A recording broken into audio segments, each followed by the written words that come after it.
¿Hubo un diluvio en el Titicaca?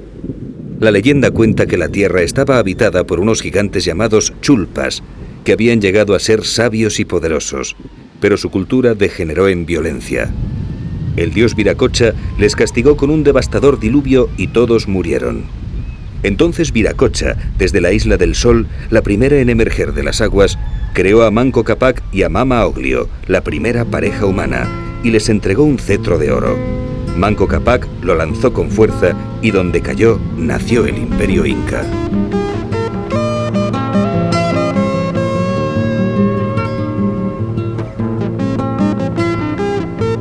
La mayor parte de la costa peruana es árida y desértica.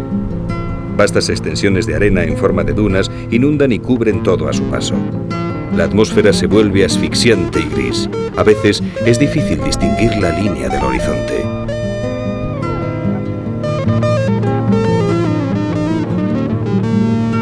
Sin embargo, este territorio inhóspito fue la cuna de grandes civilizaciones que supieron crear vergeles en el desierto por medio de canales de regadío.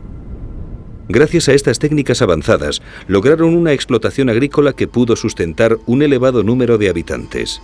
Este es el caso de la cultura chimú, que llegó a dominar 700 kilómetros de costa entre el año 1000 y el 1470, y a tener ciudades como esta de Chan Chan, quizás la más grande del mundo en su época, con cerca de 100.000 habitantes.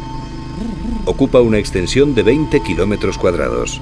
Se compone de 9 recintos amurallados, separados por muros trapezoidales de 6 a 9 metros de altura. Cada uno corresponde a un monarca chimú diferente. Una red de pasillos une estos recintos con la gran plaza ceremonial. La totalidad de las construcciones se realizaron en arcilla, elemento común a todas las culturas del desierto peruano.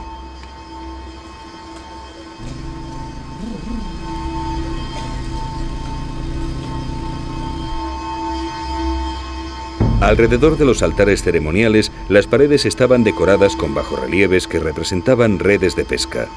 Chan Chan vivía volcada al mar. La pesca ocupaba gran parte de la vida cotidiana de sus habitantes. Un entramado de toldos preserva la excavación del fenómeno climatológico del Niño. En esta región la lluvia es prácticamente inexistente, pero varias tormentas, registradas en el último siglo, han destruido y deformado sus frágiles muros. Era una sociedad muy jerarquizada. El poder se sustentaba en el Gran Chimú. Debajo de él se encontraban los caciques que gobernaban los distintos valles. Luego estaban los profesionales y los recaudadores de impuestos que vivían en las ciudades, y finalmente los campesinos, agricultores y pescadores.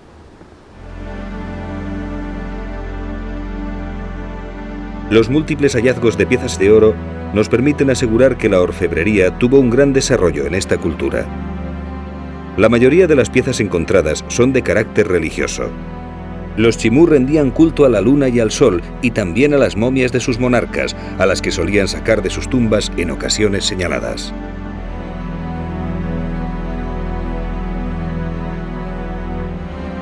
Las máscaras de ojos ciegos eran funerarias y se colocaban en el rostro de las momias. La cerámica también ha sido de suma importancia en el estudio de la vida cotidiana de los chimú. En ella se describen muchos de sus usos y costumbres, como en este huaco que representa a un pescador con su caballito de totora.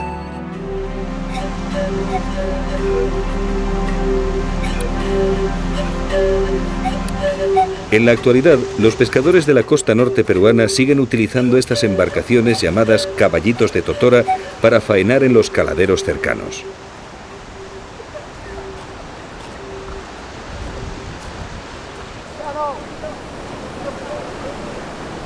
La totora es una especie de anea o espadaña que crece en los terrenos pantanosos. Una vez cortada y secada al sol, adquiere una dureza flexible que la hace muy resistente e impermeable.